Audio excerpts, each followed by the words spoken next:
Nass, welcome to Mint. Thank you for being on. What's going on, my man?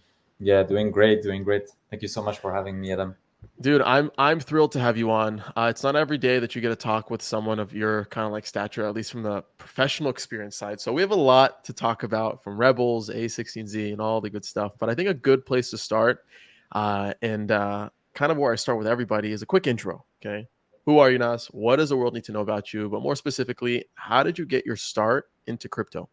Yeah, great question. Yes. So my name is Nass Nassimidikiwak. I'm the Chief Information Security Officer at a16z Crypto, leading a lot of efforts, both like internally for the security and safety of the company internally, but also, and that's kind of like the vast majority of my work is working with the portfolio of companies, whether that's OpenSea, Uniswap, and others, like the entire portfolio of a16z, which is pretty broad on all things security, whether that's, building features, preparing or helping through audits, hiring, really the entire range, right?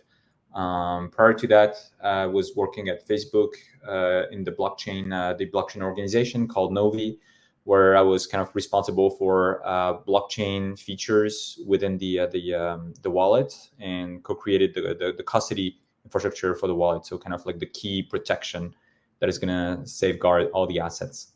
Um, Prior to that, I was an early engineer at Anchorage, which is a crypto custodian in the space, serving institutional customers.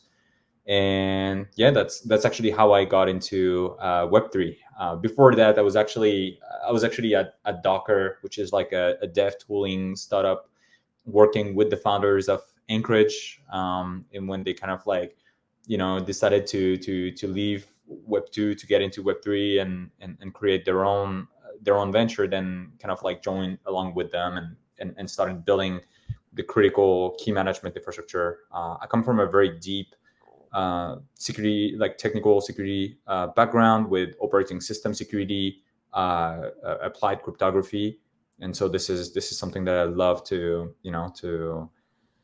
make evolve through like Web3 technologies, right? Yeah, not Nazi, give me Gigabrain vibes, like major Gigabrain vibes. I'm curious, what was it like growing up? Like, what were your activities and interests that kind of got you into the scope of information security, computers, and everything that you're kind of doing today? Wow. So I was always in love with computers, but like, Okay. believe it or not, I actually went into med school. I started going into med school and did like 3 years in med school, realizing that like it was not really for me. It was not deterministic enough. I wanted to have like, to basically say like, look, computer, I'm gonna write like these things, and you're gonna do them, and you're gonna do them every single time the same way. And so I was just like, okay, let's. I kind of like fell in love as soon as I wrote my first line of code, then spend kind of like the 5 years after that just like working day and night, probably like I would say like 18 hours a day, like like 7 days a week. I just love coding. I just love uh, so I also did like a lot of CTF, which are security competitions, hacking competitions on kind of like weekends, and it's something that I was doing on a weekly basis with a team of people who are really into security and offensive security. And that part actually was extremely interesting because like learning how to break a system is the best way to learn how to defend it, because then you have like this attacker mindset in everything that you do, right? Like, even I, as a software engineer, as a developer, the first thing that I'm gonna think of, even when I'm doing something like Rebel, is gonna be like, how how is my system going to be vulnerable? And I'm thinking about that from like first principle at the very beginning, and it really helped me being a better engineer in general. So that's something that I definitely love. So, what are some of the more common security vulnerabilities that you see NFT projects kind of fall trap to? That's an interesting one. So because NFT contracts are actually a lot simpler than most blockchain protocols. They don't have to handle like a bunch of various trades and complex interactions.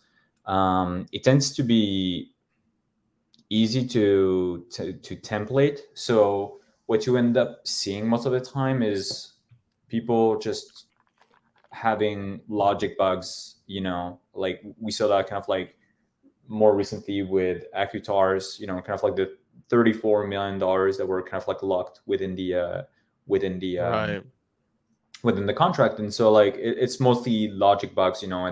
It's a lot less about reentrancy. It's a lot less about like mispricing, price oracle attacks and so on. Like this is very kind of like straightforward business logic issues that can in general be caught with just more testing. And I think that there will be a lot of value in the NFT space kind of like slowing down to give the opportunity for people who build technology in the NFT space to just have more time to test, have more time to like do security audits, etc. Right? Because like right now you're basically saying like as soon as like someone announces an NFT project, everyone is like, hey, come on, like when are you releasing? Right? Like and Right. waiting for like, the thing to One actually, token. yeah, exactly. It's like when token, when mint, like I want everything right away. But like in reality, having like $34 million dollars locked in a contract is like a direct byproduct of that, right?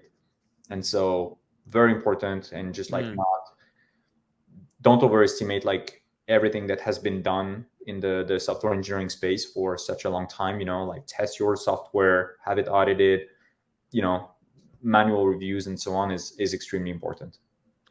Nas, what's it like working at Facebook, especially on the crypto team? I remember when Facebook, the news of Facebook doing crypto came out, it was huge. It was like such a indicator that the space is going in some type of direction and that it's here to stay.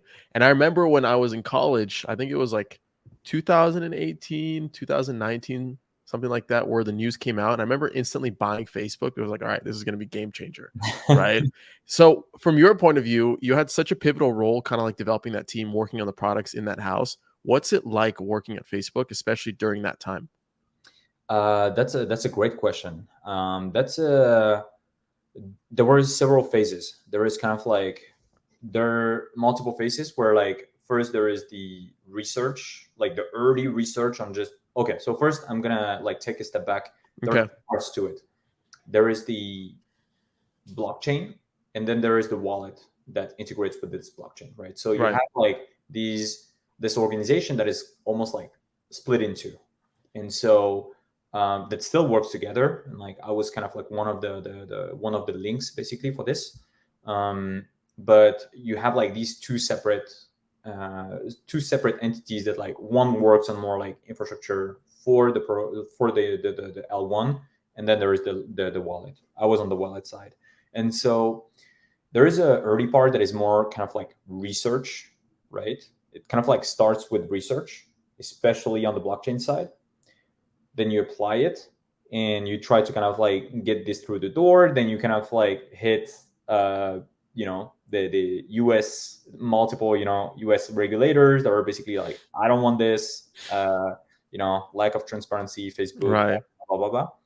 And then on the wallet side, you are also like receiving all the heat, even though you're doing almost the same thing as like everyone else. You're doing the same thing as, Gemini and Coinbase, etc., right? You're just building a custodial wallet.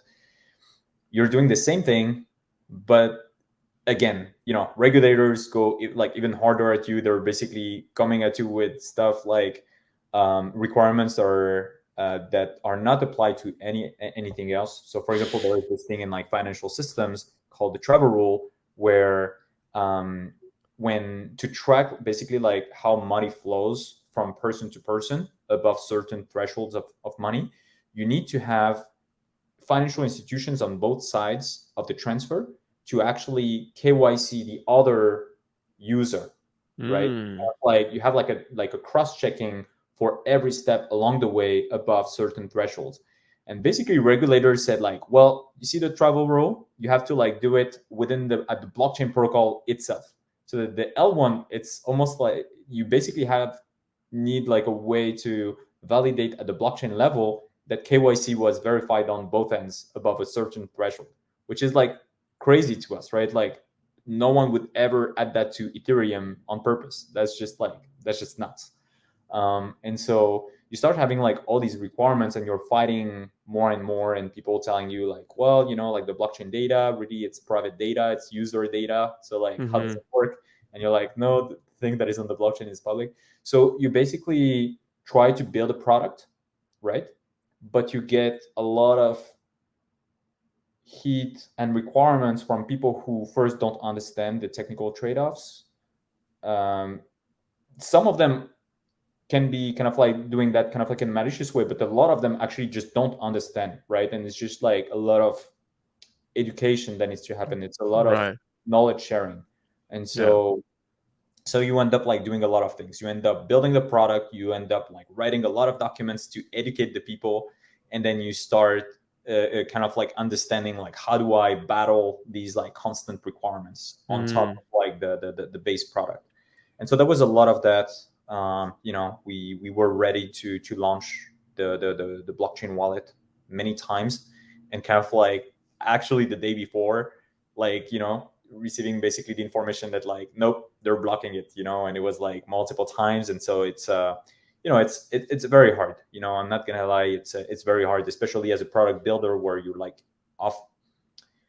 What prevents you from launching in general is like bugs, user experience not being there, all that stuff, right? But it's very rare for someone to basically say like, I don't like your company, so I'm basically gonna block it. So These stories that you're telling me are basically the antithesis of like why crypto's here. I mean, early crypto was very anarchy, right? Like a lot of anarchists kind of going, we're going against the grain. Like, where you're yeah, going to use Bitcoin, like decentralized systems are the way, peer-to-peer payments is the way, being able to do what I want on my own terms, being self-sovereign, like those are the core kind of principles that people started kind of like got this movement starting, right? And to hear this story, it's like the exact opposite of like what we want to happen. exactly, And if you're telling me that they're just doing the same thing as Coinbase and Gemini, and just because it's Facebook, just because it's Meta, they're getting kind of like blocked because of past experiences and stories. I don't know. It's wild to kind of think about, because obviously I feel like we're all building towards the same mission, give or take. There may be some interesting actors out there, but just to hear that, and from your experience, what were some of the biggest takeaways working through that process, working through that situation that has maybe led you to kind of this path that you're on today, whether it's at A16Z, Rebels, or other things that you kind of do on your day to day professionally? yeah. That's a great question. I think that like honestly, the very few people understand the weight of like regulations on the space, and they don't understand that it can be kind of like a make or break type of situation, and that we have to actively educate the people, actively like really fight for this future to happen. Because if we don't do anything, the other side is going to win. And so we need to be extremely proactive and thoughtful about how we work with regulators in order to basically build the best technology, to lay down kind of like the best word that we can do that works. And obviously for like transparency of the system, Right. safety of the system, safety of everyone, right? Like, how do we lower money laundering? How do we lower terrorism financing and so on, which are like real issues, Right. while guaranteeing like some self sovereignty for the users. And so this is something that we work very hard with the SEC at A16Z, and various like other agencies and commissions. It's like really helping them make the best decisions and trying to educate them, put them in front of the right people for them to have the conversations that are going to make that are going to like kind of like lead the thought process in the right direction. So that's Mhm. something that we do very often. And similarly, like at Rebels, I myself being very conscious about the like securities laws, etc. Actually, we took, and my co-founder Stefan is also works also at a financial institution. He was actually one of the first like very early engineers on the Libra blockchain. He was the person who kind of like got me to Facebook blockchain. Uh, Mm. so when we co-founded Rebels, it was very clear from the get-go that like we could not make promises. We could not set a roadmap that would kind of like put us in jeopardy when it comes to securities laws. Of And so like course. on that from the very first time, and like every single person in the community, like there are these big memes of like one roadmap, and there is this picture of me with a gun that they added of like tell me when time, because like they know that like we will not do that. Like we don't want to be like the sole creators of value. We're not here to create like investment instruments and financial instruments for people. We're here to create experiences, products, and so this is really how we thought about it. Like when I think Rebels NFTs, I think iPhone. I don't think a financial instrument, and so that's really like how like define everything. Like we talk about features, we don't really talk about utility, and so that's kind of like it kind of dictates everything that we do. So that brings us to Rebels because we've name dropped that keyword a bunch of times. So Nas, what is Rebels? Like you keep bringing it up. We're comparing it to the iPhone. Like what is the pitch? What should we know about Rebels? Yeah. So Rebels is a project co-founded by people who really are passionate about technology, fashion, um, you know, gaming, and really kind of like the idea is to build a NFT project that actually pushes the narrative in each one of the areas for NFT projects. NFT projects tend to be kind of like if I had to simplify it, I would say kind of like art, technology, and community, right? Kind of like three verticals. And like our goal was really to push the narrative in having a technology that actually helps you. Like our vision is essentially building a canvas for digital identities. We feel like the NFT space right now doesn't really help you show who you truly are, right? You may be some person at a given point in time, and like identifying to like a unique NFT, but you change, I change, we join communities, we start, having roles and accumulating achievements in these communities.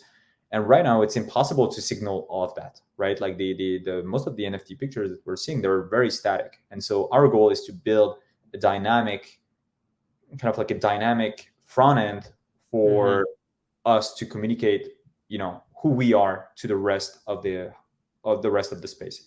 And so that comes with a customization features for the Rebels that are native. Your NFT will change over time. You will have the capability to make it evolve, basically first with patches of other NFTs in your wallet, but also patches that recreate to kind of like for you to be able to flex and signal the roles that you have within the community, right? Like maybe you did something amazing within the community. Maybe you helped onboard many other people and so on. And just like kind of building, helping also foster sub communities, right? Very, very important. Got it. So when you talk about expression, it's obviously a key kind of ethos in Web3 with NFTs as the medium, kind of bridging that digitally. And you tell me there's this feature coming out that you guys are doing where you'll be able to consistently evolve your identity through different types of UX, UI features that you guys would be implementing for PFP holders, right? From what I understand correctly. That's right. Is the from what I've seen in across crypto Twitter and Web3 in general, like the PFP format is actually quite limiting. Like you consistently have to swap your JPEG to kind of express your significance in different communities and different styles and at different times, and let alone having the NFT in your wallet to be forced to connect to Twitter's APIs or Twitter's wallet, right? And being able to signify the hexagon that you own it. There's a lot of like risk associated with that. There's a lot of nuance associated with that. Every single time you buy a JPEG, you have to download the image and then upload the image, and there's all these kind of like interesting kind of user experiences that are involved. So when you're designing a product at Rebels, how do you guys actually solve that problem? So you tell me you can swap UI, UX features, but elaborate on that a little bit more. Yeah, so we're security first, very security minded. I covered that already. And Right. so we really think that the using your NFT is critical. right? Like a lot of people just don't feel like they use the NFT, and this is why like the over financialization happens. And so making people get used to just using them as a product is the paradigm shift that needs to happen. And so the thing that you pointed out is critical. Basically, the friction that happens from balancing the security versus like, do I keep this thing in my cold storage? Do I have to like move it? Do I have to like do things? Instead of having like a very simple way to do it and a very safe way to do it, is something that we decided very, very early to tackle. And like, because we want to basically the customization happens with, you know, what are the other NFTs in the same wallet as your Rebel, and like let's allow you to customize your Rebel with these NFTs in your wallet. um, you don't want to have everything come to you know, to your hot wallet all the time, especially if you want to like change it on a daily basis, right? Like I may want to like put my CryptoPunk and like my Bored Ape like every day. What we want is for you to be able to pilot, to drive this process from the hot wallet.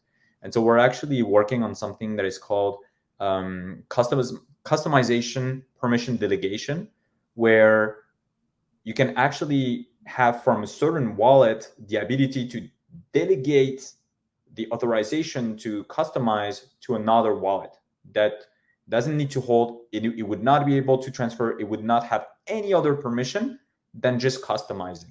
And you can revoke this at any given time, right? And this is very important for you to have the ability to just have this highly available wallet that can actually be used to like use your NFT while keeping your NFT safe. That's extremely critical. We need to implement these things and make it safe by default for people to, you know, just use their NFT on a daily basis.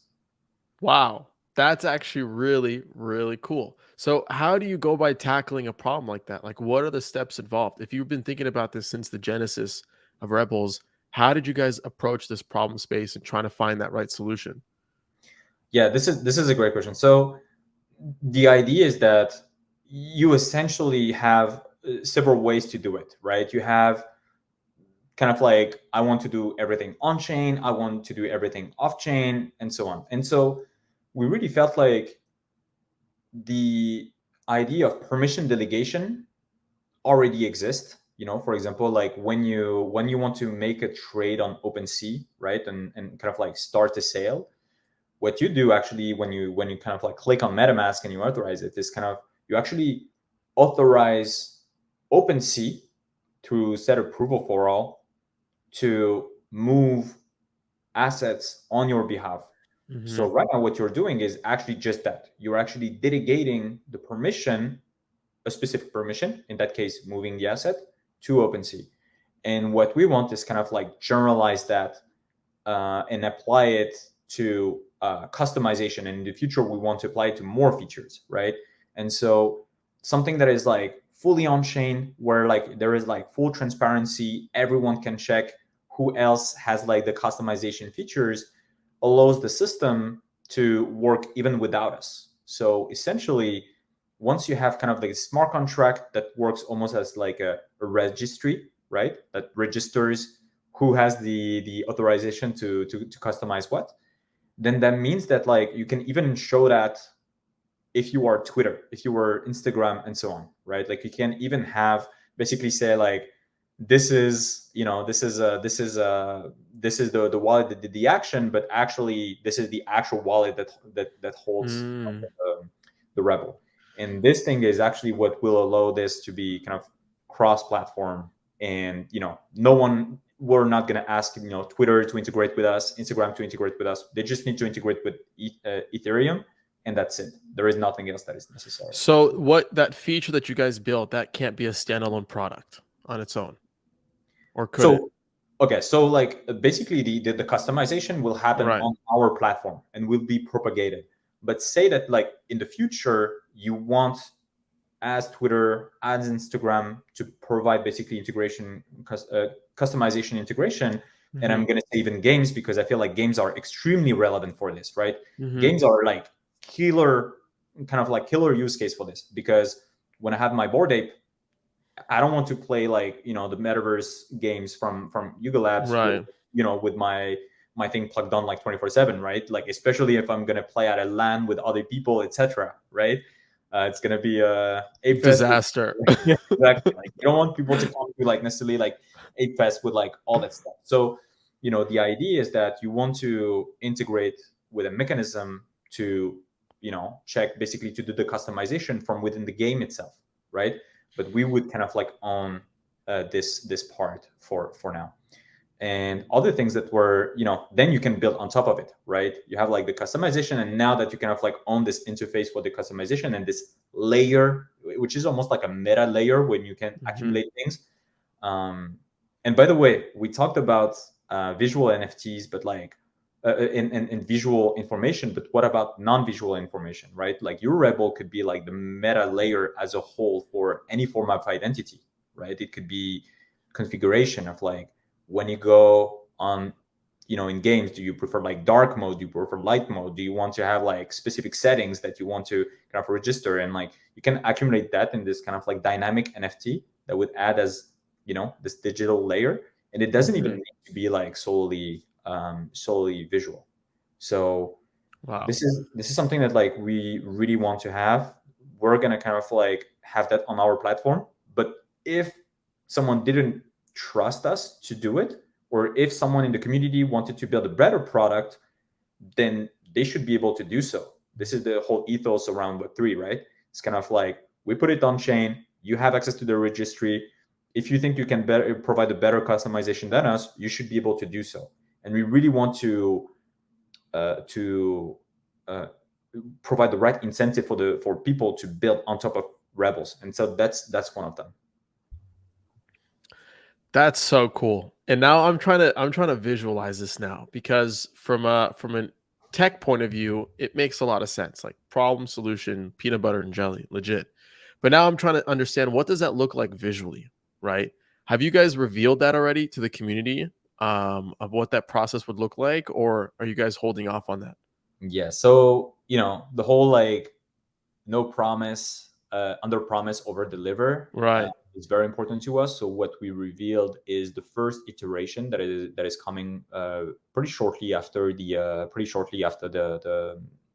reveal, where people are going to be able to add patches with collections that like we would approve. So like we would basically kind of like build a whitelist of like one by one of the collections that like we want to like authorize through the customization. Probably gonna like beta test with like a few ones, have people kind of like see the feeling, see if we have like a product market fit, and then kind of like iterate over that also.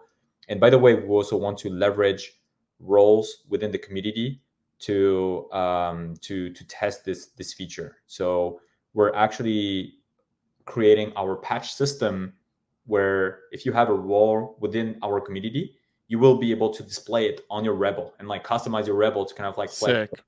And so, for example, like people who got lead, which is like above whitelist in our community, we said like you get the free rebel, and you get the free patch that is going to be exclusive to the lead role. And these people will be able to kind of like test it before other people, right? It's kind of like this thing of like rewarding people who actually have roles in the way you build the product, and actually like using the features, and also having additional signaling compared to the rest. That's like a lot of things, but we're actually So working cool. on a lot of great stuff. You can imagine anything that is beyond the patch, right? Because like the patch is pretty limiting. Like you don't want to look like a army general, with like 50 different, patches. Right. I But mean, I don't know. Maybe that's your vibe. I don't know. yeah, maybe, like I'll try, but I'm not sure that I'm gonna fall for it.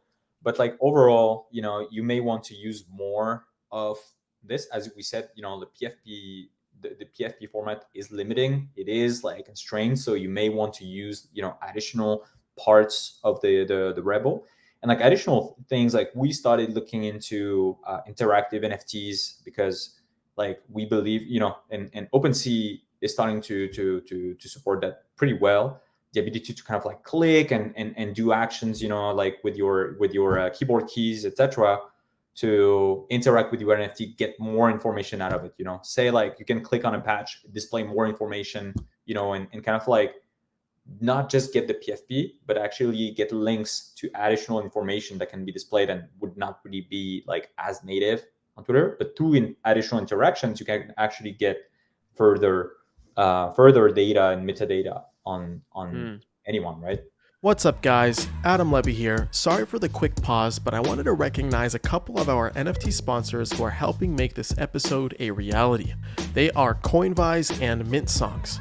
First up, on Coinvise, you can create a personal or community-owned social token on Ethereum. Coinvise also helps you create incentives through token rewards and bounties, NFT business models, and bot integrations for Discord. Discover more by visiting coinvise.co today. Next up, we have Mint Songs, who is home to over 1,200 music artists in Web3. Check out the Mint Songs marketplace to support, collect, and connect with artists creating Web3 communities around their music via NFTs. In June 2022, about next month, Mint Songs will be launching their much anticipated V2 marketplace on Ethereum, which aims to make Web3 even more accessible to music artists.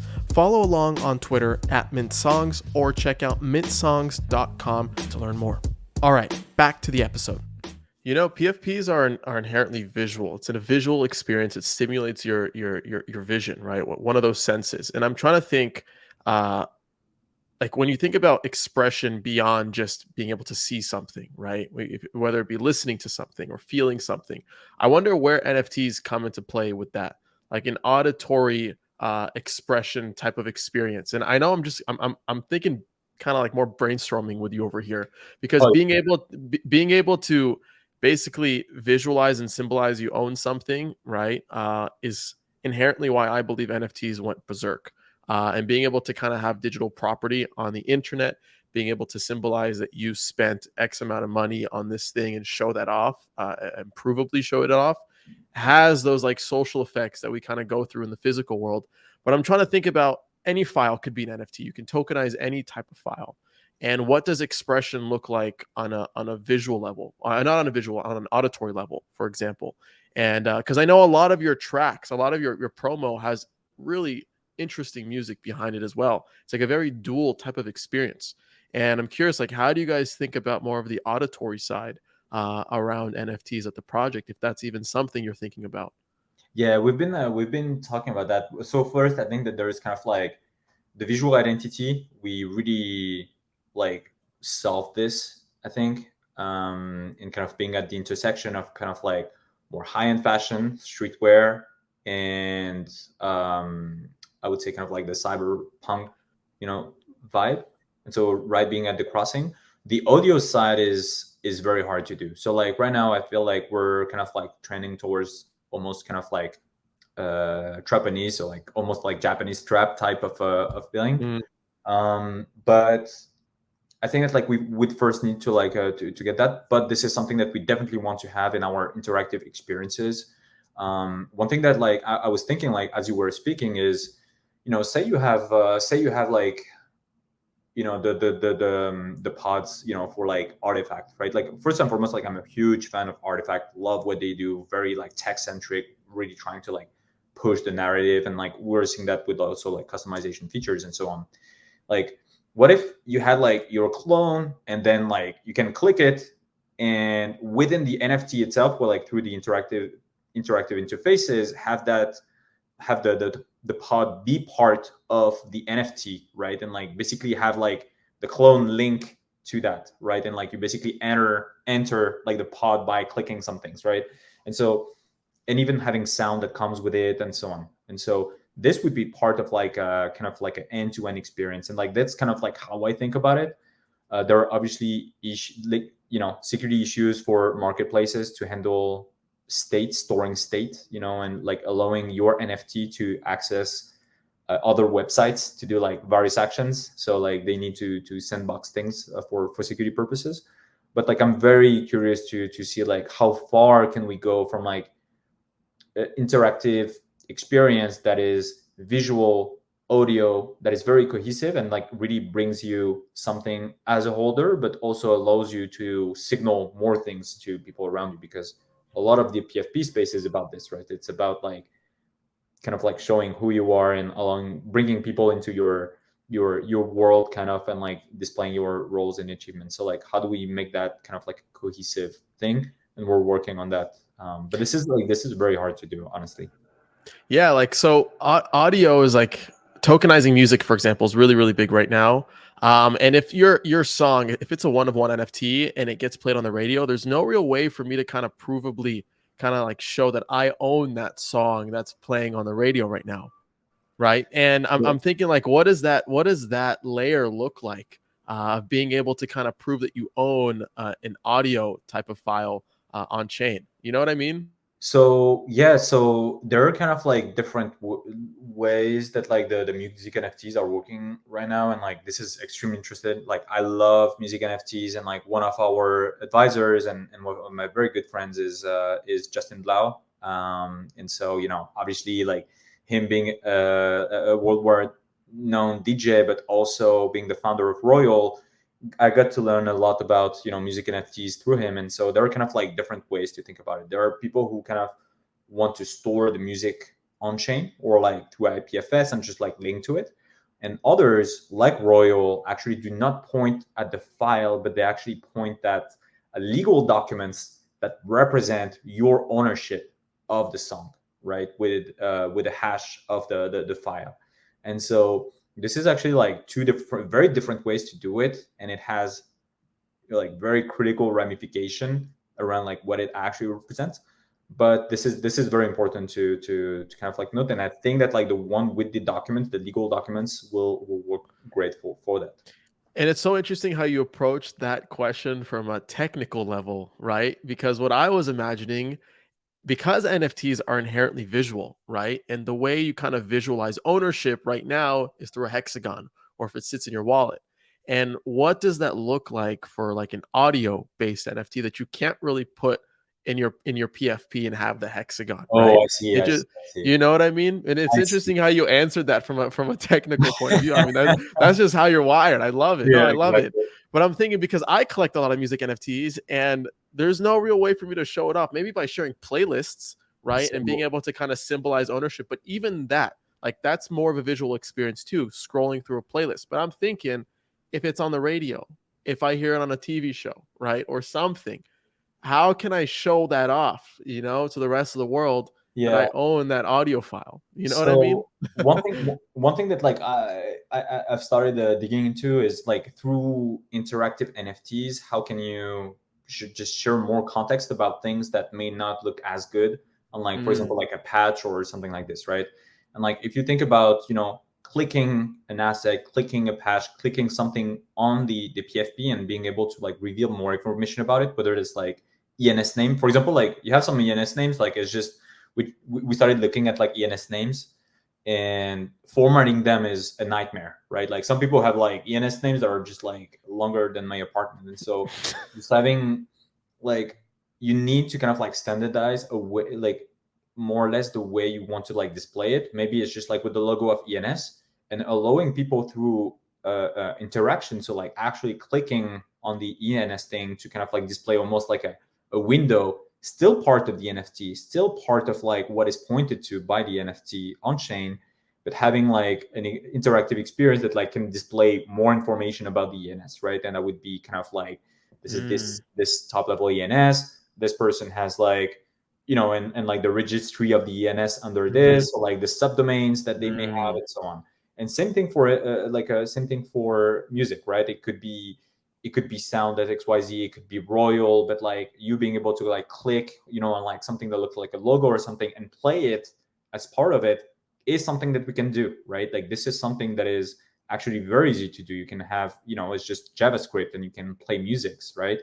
And the idea to kind of like give more context while still like making it look good visually right. through like additional interactions and interactive NFTs is something that I believe will really unlock the profile picture format, so that like you have like this visual toolbox, right? That like looks good. Right. Like if you want to dig deeper, you can click and just get more Mm. information.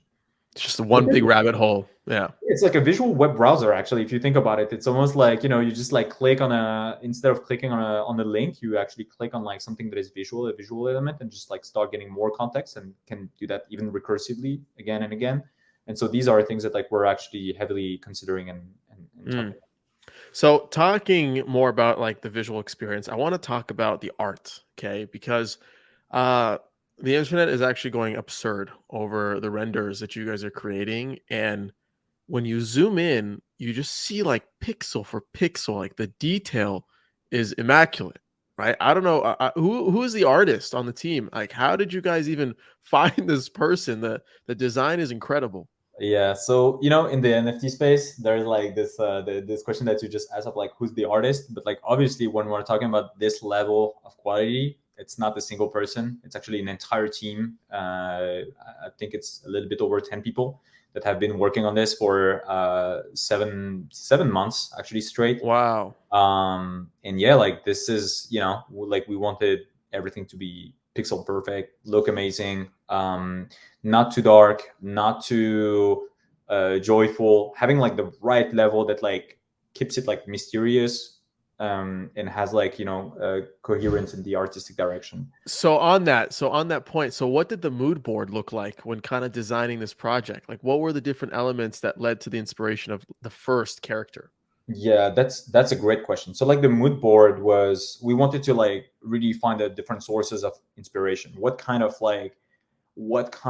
categories, and we should publish like our mood board at some point, I feel like. Yeah, I I think that really people, feel like you should. That'd be really cool. It would just create yeah. even more excitement to kind of tap into the mind of who the minds, the 10 people who Yeah. kind of put this thing together. But yeah, go ahead. Yeah, it was a really things coming from everything. So like, from the fashion side, there were like many inspirations. Obviously like Kanye West is a big one. Maison Margiela is also like extremely strong when it comes to masks. They've been like pushing the narrative forward, like by like way beyond any other kind of like couture institutions. So like we really studied that quite a lot. There was like a lot on the protest side. So something that is very interesting is that protests around the globe kind of like start with just protecting your identity and protecting themselves like physically, right?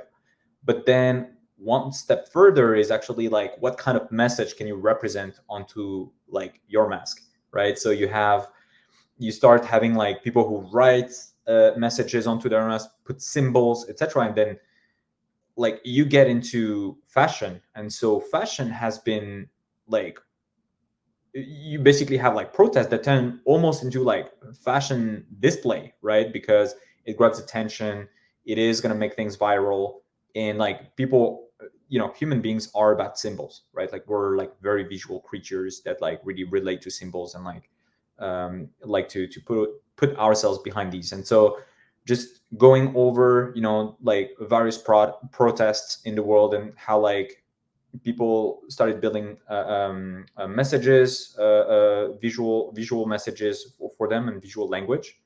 And some of them might be light, some of them might be just like written down, some of them might be just abstract art. We're seeing a lot of that. We're also went into um, hip hop. So like Mm, the drill, like the drill world, especially UK drill, is very, very advanced when it comes to using masks as identities. Animes are a huge thing. I'm a big fan, and like yeah.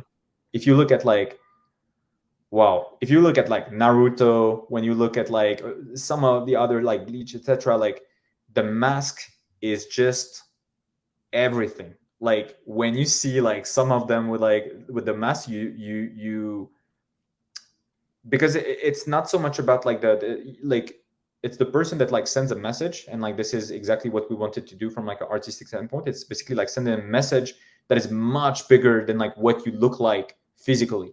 It's actually like, what are you about, right? And Mm. you kind of like summarize it in something that is going to be displayed as kind of like a front end to you, right? And this is like that was really the idea behind it. Actually, like I found the idea of the masks I was watching a music video for my favorite rap artist called Kalash Criminel. He's like a French rapper. For any French viewer, like they're gonna know him for sure. Shout out. Shout out Kalash Criminel for sure. Um, and yeah, you can have a free mint if you want. And basically, so he kind of like started with like a blank balaclava, right? And like as he started adding like more consciousness in his lyrics, and just like more protest and like just more messages and deeper messages, he actually started adding some of the messages and like symbols. For example, like talking about bloody war in Africa, he started putting like a bloody hand symbol onto Mm. this is like very visceral, because you have this, it is a canvas, it is about what you're saying, you're actually prioritizing this message over like what you physically look like.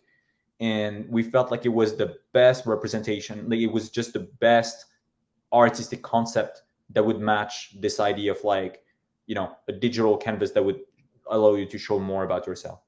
And so this is really what we wanted to allow people to do. It's just like, as you develop your identity, as you join communities, as you create experiences, you attend events, etc., you should be able to like make your NFT evolve with you. And so that's kind of like how it came to be. You're incredibly technical, yet you're also incredibly creative. And when you meet technical people, the stigma is that they're introverted. Like they stick to their code, like they stick to their screen. But you seem to exemplify many characteristics that extend way beyond that, right? Obviously, not everybody fits into that shell, but that's like the stigma, right? And hearing you speak about all these like artistic, creative kind of like approaches is really interesting to see how it kind of comes into play with the actual image itself, because everything that you just described really I see the PFP, right? Like this entire vision that you just portrayed artistically, I can envision that, right? And I think you guys really connected the fuses really well, and kind of like forming that design. I also want to talk to, yeah, go ahead. I was about to say, so something that like we didn't touch on, and like is also pretty relevant to this, is that I've been a graffiti artist for 20 years actually. So I've Ah, been doing graffiti every see, single that I didn't find online. That I didn't find online. yeah, but like I've been doing graffiti for 20 years. So obviously it's Wow. like a lot less about like we have characters, and like I think that like hip hop was also like a big inspiration. But it I think that like dictated like a lot of kind of like the streetwear kind of like type of fashion that like we try to display in always a way that is like very slick. But yeah, like for me, I think that like art is it is a big part of my life, outside of that. Obviously, You like need I've to, had a lot less time to like with graffiti, but like I can show you like all my notes are yeah. like tags like everywhere 24/7. Just like Wow. I'm gonna be like constantly tagging and just like making some graffiti on the side. Wait. We're already like 48 minutes into this episode, and this is the first time I hear that you're a graffiti artist. I could not find that anywhere online. How did you get into graffiti art? Um, wow. I tend to fall in love with things, and just like stick to them. Um, I think I was 11 years old, and it was someone. Uh, I was very nerdy. I was a geek. Always working 24/7 and just like trying to get the best grades. But there you have these like two guys in my older sister's class, and they actually like wrote her name in graffiti style. And I saw that at home, and I was just like, what is this? And then I was like, what does it mean? And then I just like fell in love, and I spent like the next week just like like when you put like a calc onto it, like a opaque layer, and you start like Mm-hmm. basically like recopying over and over. And I was just doing Mm-hmm. that for like a full week, like 100 times. And then Wow. I just like started like wanting to learn more, and then like went to paint my first wall, and then I just loved the idea, and did some legal murals, some illegal murals, and then I just love the culture. It's something that is very deep in me. This is mine, by the way. I did like a A16Z X Web3. Oh, wait, let me go full screen. Oh shit. That's sick. That's really sick. Doing some exclusive merch for A16Z You'll employees. have to send me some pictures of your stuff. I'm gonna include it in the show notes. I think the world needs to see more of that. Before we wrap up, I want to ask you about a few more things. Okay, a big part of crypto is obviously community. It's incredibly redundant and washed out statement, but every kind of project has its own unique community, has its own ethos, has its own kind of like values. And when you were constructing Rebels, I think the hardest part that a lot of creators kind of have when they enter into the space is finding those first few people that align with what they're doing, right? In your case, you guys have thousands of people in your Discord, crazy following and engagement online. But how did you plant that first seed? What was like the starting process of getting those first few people to fall in love with what you're doing to then eventually scale it to where it's at today? And we're a few days from crunch time of kind of seeing this go live. Yeah, that's a great question. So I think that like there are actually two things about this. It's kind of like, how do you first get the people to come to you, and then how do you make them connect with your vision, with your kind of like mission statement, with your DNA, and how do you build the DNA with them, right? Because it's not like, if I tell you repeatedly like, we're about this, we're about this, we're about this, it's not going to change anything if you don't like inherently and deeply connect to it. And so the first part was actually, I would say, a lot of luck, a lot of about the art, and about a lot about like the setup around the initial announcement that we made.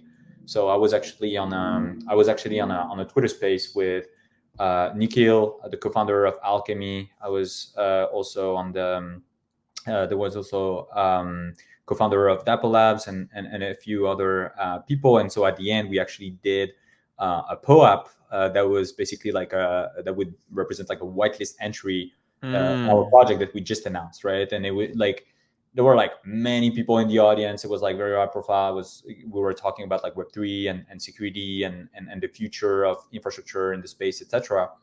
And so people came in first for the art, which was like very singular, very unique at the time, and still is today. But like people really connected to the art, and then the transition to making it about community happened over time by us being very present in the Discord. And actually, I'm a big fan about like building culture in general. Like I've read every single book possible about like building company culture. Mm. And my favorite one is actually written by Ben Horowitz, and this is actually one of the reasons that led me to join Anderson Horowitz, where you basically have like, building a community is almost like building a team, building a company, in the sense that like you have to kind of like lead efforts in terms of culture, but you have to bring people with you and make them understand how everything that you're proposing is going to be beneficial for them, for others around them, and kind of like make everyone move together in the right direction. And so I spend most of my time talking about community culture, community DNA, community building, trying to help people build efforts, because like we want to build an ecosystem, and Mhm. every time that I think about community, I'm thinking Ethereum. I think that like Ethereum is amazing. No one relies on Vitalik anymore to kind of like dictate where should things go, and like they don't rely on him for like a lot of the efforts. They do, have him in like high regards, but like they Ethereum did really well at kind of like scaling the foundation uh, efforts to multiple kind of like groups of people everywhere around the globe. And so we try to do that, but that happens by walking the talk, right? Like I'm on Discord 3 to 4 hours a day, all week long, weekend probably more than that. I'm constantly there. I'm constantly talking with everyone, constantly in the VCs, and helping people kind of like on board. and kind of like reward the positive behaviors. And one other thing that like we do that is very singular and people really connect to is fostering sub communities. My opinion is that sub communities are the most important thing about communities.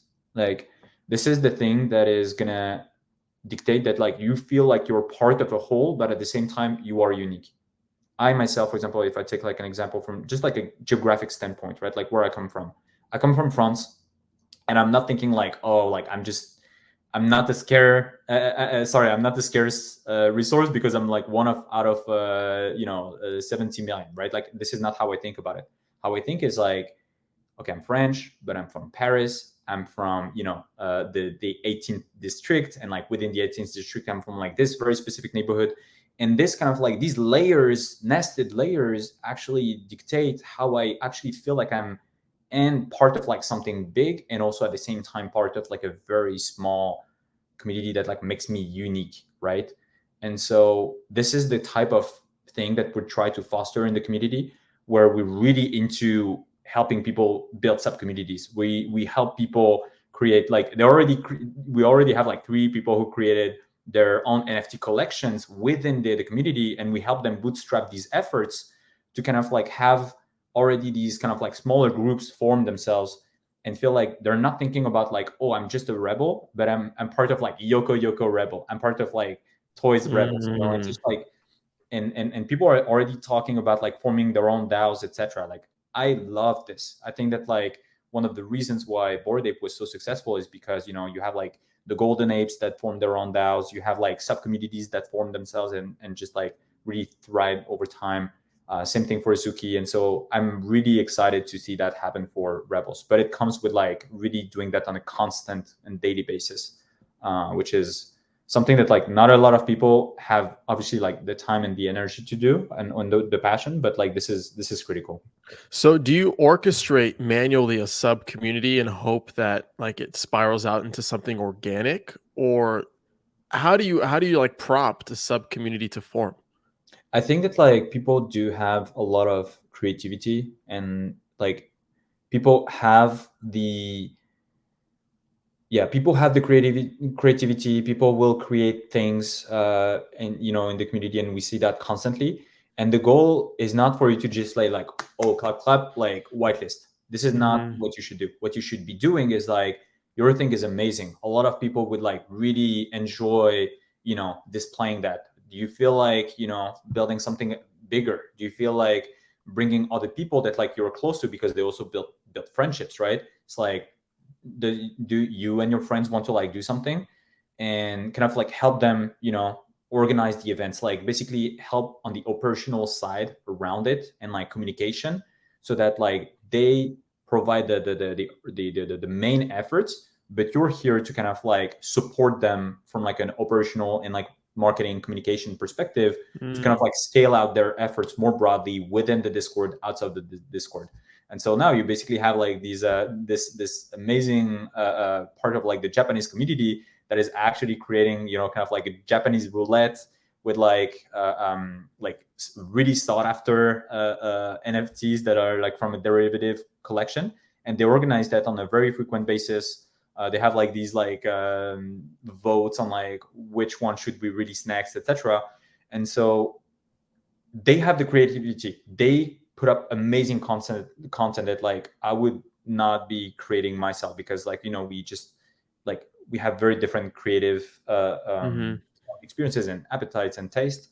But scaling that out is very important. Like, me making myself available for them if they need anything is the most critical things.